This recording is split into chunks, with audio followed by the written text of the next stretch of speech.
It wasn't bearing no fruit. The owner of the vineyard said, cut it down. He said, Lord, I pray thee, let me work with it another year. It would have been easier for him to just cut it down if it had took him a day to get it all rid of. It would have been over. But he loved that tree. You say, well, I want to be a worker. Well, he talked about, he said, I see men as trees. You say, what has that got to do? God is looking for real people to work in His vineyard that loves His field, that loves His trees, that loves His people. If you don't have the love of God's people here, you'll never be a true worker for God. That's what He's looking for. And I've been idle. I was one of those people that sat by, but I'm not that way today. God, you give me hands to work with. Like he talked about there when they was building the temple. Brothers and sisters, when they was rebuilding the wall thereof, I believe it was in Haggai, the Jews had started rebuilding the wall. Now, the Samaritans began to laugh at them. Why are they doing this? Who do these Jews think they are? I may just turn over. I have to just do. And I promise you, I'm going to sit down here in just a minute. I won't be up much longer. But I ask y'all to please let me deliver my soul tonight.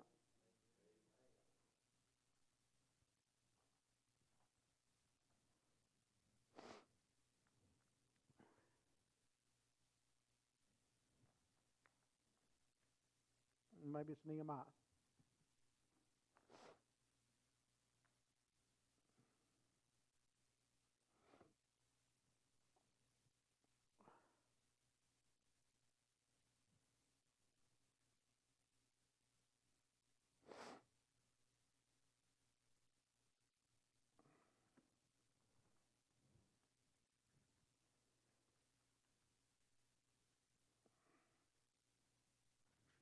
Nehemiah.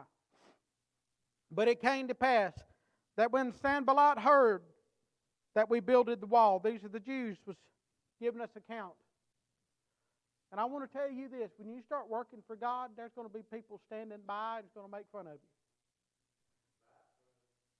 There are going to be people stand by and try to criticize and find fault with every single thing that you do. But brothers and sisters, if you're working for God, remember we're trying to please Him. They may be seeing you through eyes that God doesn't see, and I know it's what it is. Because I'm trying to be accepted of Him. Don't let people, sure the words hurt, but brothers and sisters, God give us something to protect us. He said, and take the shield of faith, wherewith ye should be able to quench all the fiery darts of the wicked. If they're a true brother, they shouldn't be saying things that's going to hurt you. Am I wrong? The Bible said it was an unruly evil. He told us how important it was. He said to put a watchman on the door of my mouth. Brothers and sisters, we all could do better. Myself included, I'm not leaving me out. I hold myself accountable first and foremost. I don't ever want to stand before God as a hypocrite. I don't believe in this do what I say and not as I do. I want to live the life. I want to be a shining light. I know the Bible told us there, Jesus said, when I was in the world, I was the light of the world.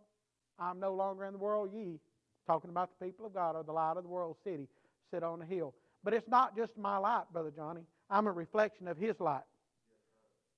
The reason I have light is because He's in me. He lit my candle. Going, how do I get my candle lit? And incidentally, God has a place for you when that candle's lit. He didn't just put you out there just to wander around and be a Roman candle. You say, why'd you say Roman candle? Popping off every which way. That ain't what God intended for us. You ever lit a Roman candle? It'll shoot out, give a light for just a minute and pop, then it's darkness again. God expected me to do what He said. He said, put the candle on the candlestick. What is the candlestick? And the 7 golden candles which thou sawest, He said, they are the 7 churches. God expects us to be working in His house to let our light shine. I don't want to be no Roman candle popping off everywhere, trying to show what I know. That's not what it's about. Yeah, and it's funny, Tony said, and it is funny, I never thought about it. Pop off, make a big racket. Then what happens? You don't see it no more. They're very short-lived. I want to be a candle that burns all the way to the end. Because that's what he told them. Those 5 wise, 5 foolish virgins. Brothers and sisters, he's coming back. It's way past time for us to be up and about our Father's business. I don't want to be like the foolish. Get up time to trim the lamps. Oh, he's coming. I want him to be able to see him clearly. I want him to see me. Give us of your oil, for our lamps have gone out. Wait to the last minute. No preparation. When you read in God's Bible, we know that David, because of his transgression, God told him, "Thou wilt not build the temple of God." But did that mean David was going to sit by and not do anything? He said, God told him his son would build it. So what did David do? He didn't get discouraged and say, well, God ain't going to let me build it, so I'm not going to do anything. He began to lay stuff in store. He began to seek out for materials. He began to make connections so that when it come time for God's house to be built, everything was coming in. That's what we need to be doing. You say, well, I'm not a preacher. No, but you can be an ambassador and secure a way for materials to be brought into God's house. That's all we are. When God finds us, we're raw material.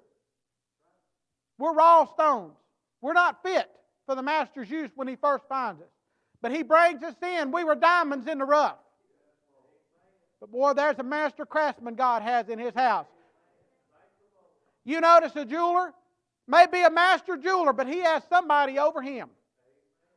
God has some master craftsmen in His house. But let me tell you, He has a chief above them all. And God is inspecting His work. You say, what do you mean He's inspecting? Well, He said the kingdom of heaven is like unto a man that had a vineyard. When He sent them out, the Bible said He went out inspecting the 3rd hour. He went back out. There's still work to be done. He went out again. There's still work to be done. He's going to check His work. And the Bible said every man's work shall be tried to see what manner it is. It's up to us. But He told him here, but it came to pass that when Sanballat heard that we builded the wall, he was wroth and took great indignation and mocked the Jews. When you're trying to do something for God, there's going to be people stand by and make fun of you. And he spake before his brethren and the army of Samaria and said, what do these feeble Jews? That's the way people look at us. Who is this little church that thinks they're going to do anything? They can't do this. They can't do that. They want to find fault, whatever.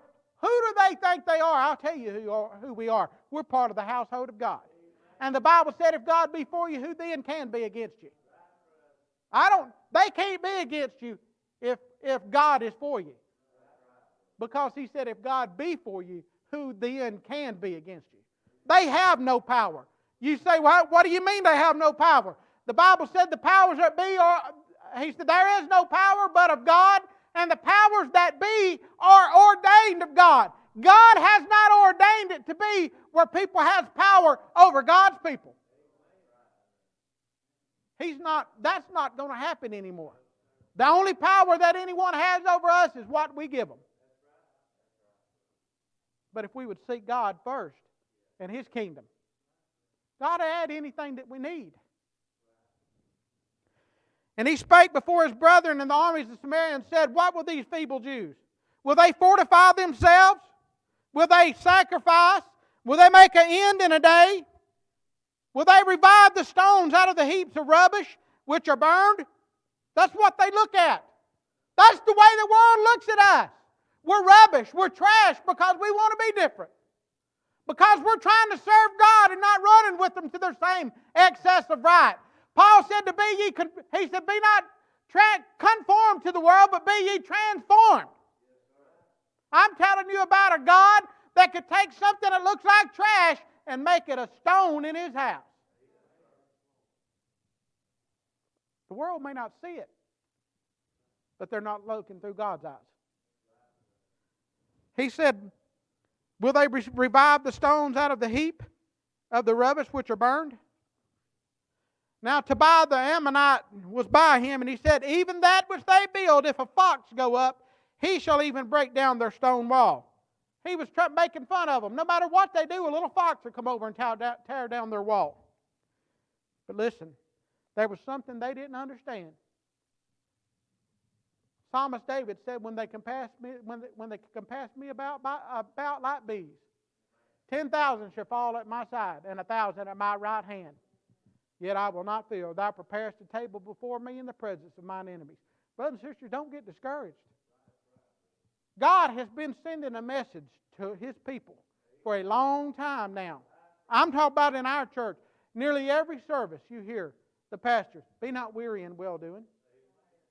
Be not weary in well-doing. Don't be discouraged. Brothers and sisters, that's what I want to tell you tonight. It's what God is. He was led to. There's something that we have as true Christians that the world cannot understand. They look at us and say we can't do anything. You're right, we can't. But He can. You may look at me and say, how can God use him? But God's seen a way. 4th verse, Hear, O our God, for we are despised, and turn their reproach upon their own head, and give them for a prey in the land of captivity. And cover not their iniquity, and let not their sin be blotted out from before thee. For they have provoked thee to anger before the builders. So built we the wall. The question is, are you going to let somebody discourage you, or are you going to work on God's wall? Are you going to work on His house? Or are you going to worry about what somebody says to where you just sit by and be idle? That's what they was doing in the marketplace. They were being idle. Why are we being idle? Brothers and sisters, I've been guilty. But I'm not that way today. We don't have time to be idle. There's a lot of souls that God needs brought into His house. So built we the wall, and all the wall was joined together unto the half thereof for the people. What is it? How did this happen? Look at that last part of that. For the people had a mind to work. That's what God is looking for. God is looking for somebody that is willing to work for Him. And if you're one of those people here or out in the live stream, God is looking for you. You may feel like nobody wants you. God does. If you're willing to do something and sacrifice for Him, oh, there is a sacrifice. It's what He told Ananias. He told him, He said, and Ananias was afraid of Saul. But he said, He is a chosen vessel unto me, and I will tell him that which he must suffer. Oh, it is a suffering way. But brothers and sisters, the reward is sure worth it. So build we the wall, and all the wall was joined together unto the half thereof, for the people had a mind to work. Let me go on down here, and I'll close.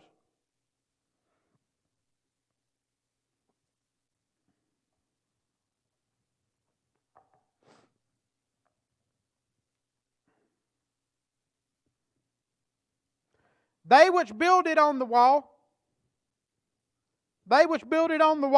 and they that bear burdens with those that laden, everyone with one of his hands wrought in the work. We get concerned about what somebody else is doing. We get to saying, well, I can't preach, or if I can't do this, if we're not careful, we'll get a spirit about us, and that's what it is. It's a spirit about us. To say, well, if I can't do that, I'm not part of the body. Just because I don't preach, they don't need me. Just because I don't sing, they don't need me. Brothers and sisters, we need everybody. And if you look, not everybody is going to be shaping the stone. Somebody's got to carry the stone. Somebody's got to locate the stone. Somebody's got to provide sustenance. You notice anytime there was a great work going on, they have the laborers, then they had the people, they call them a support team. You could be in that support team. You could be whatever it takes to build God's house. That's what we ought to be worried about. He didn't tell me to stop working because I wasn't happy with what I was doing. Because I'm a laborer or I'm a bearer of the burden.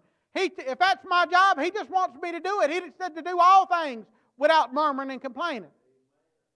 If we would quit murmuring and complaining, we could actually go to work instead of trying to find fault with things. What we need to do is concentrate on uplifting one another. You say, can you prove that? I'll show you right here. They which build it on the wall, there's your ones that are constructing it. They that bear burdens, they with those that laden, every one of his hands wrought in the work. You notice everyone, even though the ones that was actually building the wall was separate from the ones that was laden and the ones that was bearing, they still had a hand in the work.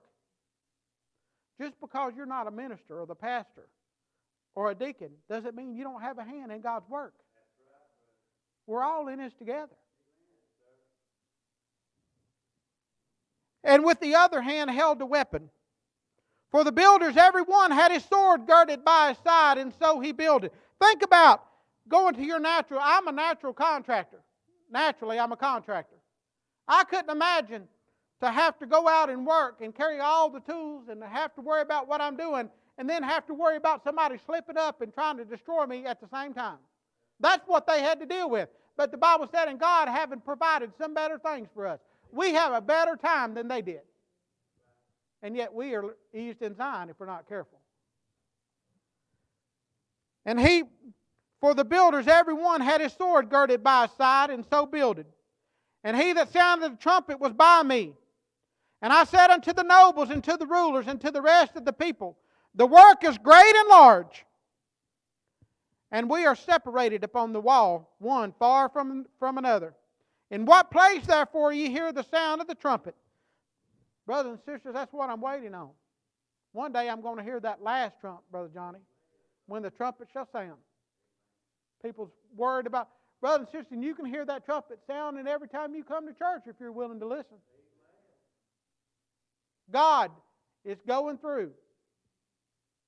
It's a whole other subject. We talked about the angel flying in the midst of heaven, blowing on the trumpet. Brother Johnny, I thank the Lord that I have He said, blessed are your ears, for they hear. Do you have an ear for the Word of God? Do you have a desire, that love of the truth? If you do, you'll find yourself.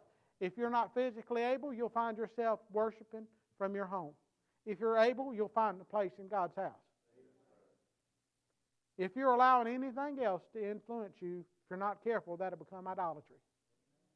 It becomes an idol. It's something you put between you and God. That's what the Jews did. They brought other things that was an abomination into God's house, and they were destroyed because of it. God doesn't want that for us.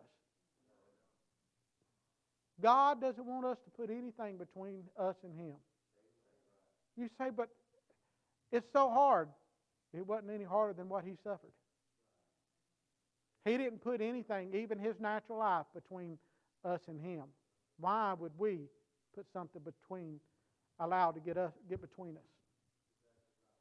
And you say, well, I have a love for Jesus. If you've got something against your brother, you've got something between you and Jesus.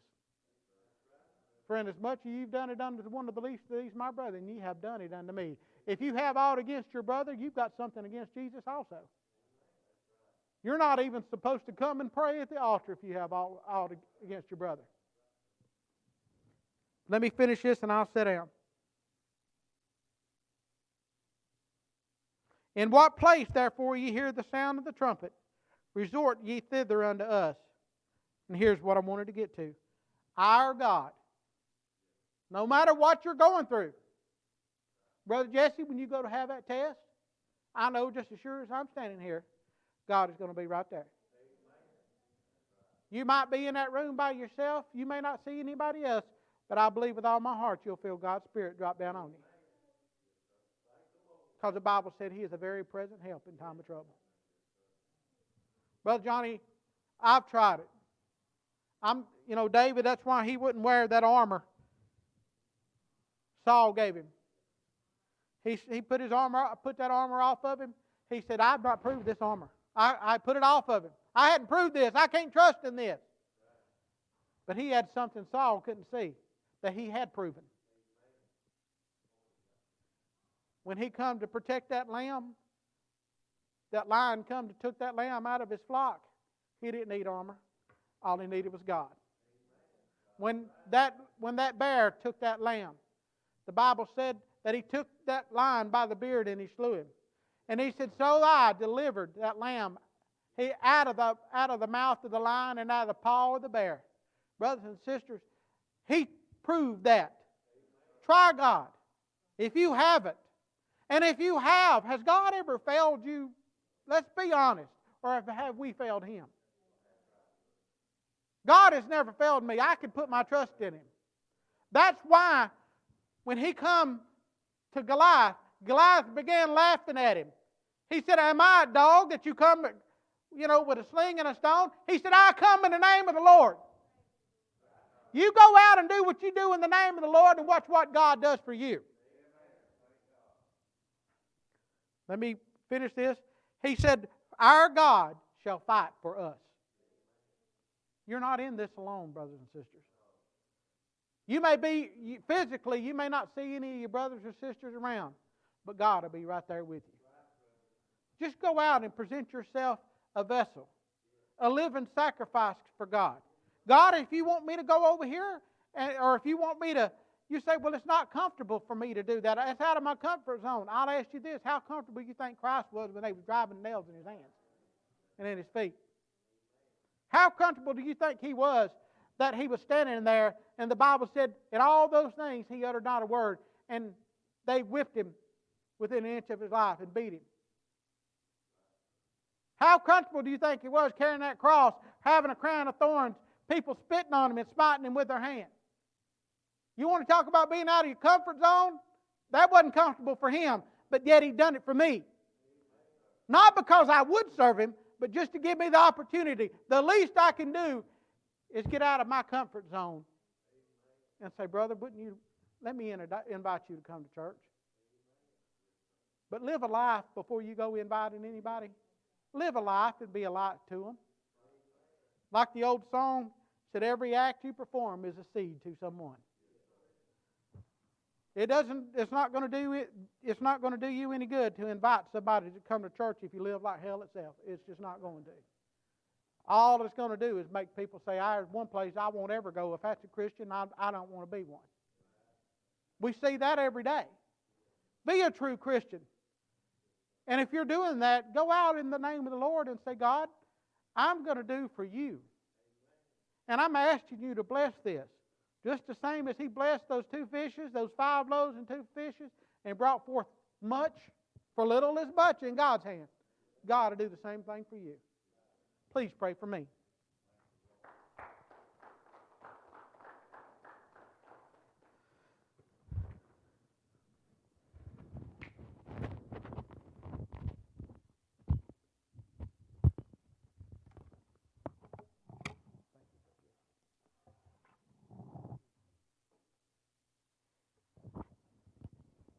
Has this been wonderful tonight? I was looking around while Brother Jesse's preaching, and we've got 2 other ministers here besides us tonight, and I look around and I see men of God that have touched my life through my journey, and I'm thankful for that. There's many men, some of them went on, Brother Kenny, that have touched my life that I wouldn't be where I'm at today if it hadn't been for them. And I'm thankful for that. But I love to hear these other brothers preach. I don't get up here for nothing to think that I'm anything. But to say something in honor of the Lord of Lords and the King of Kings. Isn't that wonderful? Oh, He's been so good to us, church. Is there anyone else tonight with a word before we come to a close? Sister Dream.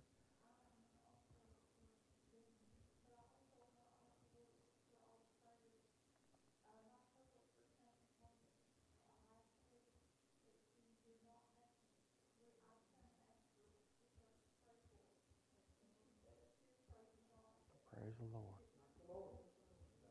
Thank the Lord. Mom, can I share just a little bit? Mom went in for a biopsy the other day. We ain't got the results back. But the guy that done it called her to the side, and he said, how long have you had this? She said, 6 years. He said, I've never saw anything like it. And he said, and let me tell you, he said, if it was cancer, you wouldn't be here today. This week, will you agree with me? There's going to be some good results. Mom, hold on. We may still have some trials ahead of us, but through God's grace, He'll see us through. Oh, praise God tonight. We've got more to be thankful for, church, than we could ever imagine. If you just sit and start taking account, you start getting worried on your struggles, your trials, everything you're going through, get you a notebook down. Someone told me at one time, said, start writing every blessing that God's ever blessed you with. I tell you, it'll take your mind off of everything that's going on around you. Isn't that right? Oh, we've got a lot to be thankful for, church. Let's remember Wednesday night service at 7 o'clock. Be in prayer for our pastor. I hope he's feeling better this afternoon. And just keep them in your prayers and pray for our sick and shut in here at our local church. If you get an opportunity and you want to call some of them, we can get you some names to call and check on them. And I know that they would appreciate that. We've got quite a few that are in those conditions, those shapes that they don't feel like they can get out. There's some that are so weak that they can't get out.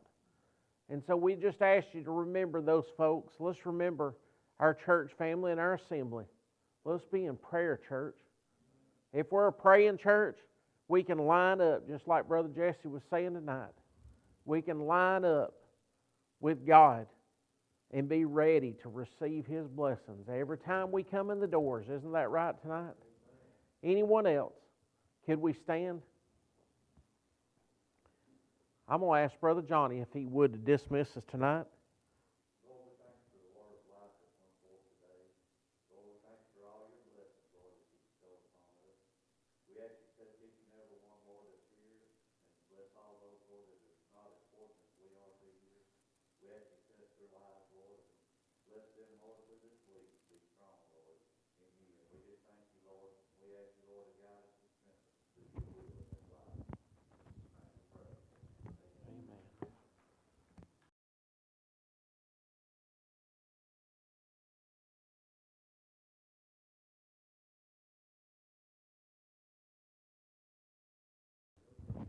We'll announce it Wednesday night. The women's meeting will be this Saturday. What time, Shanda? 10:30. So any of the women that'd like to participate in the craft, come out and be with them that morning.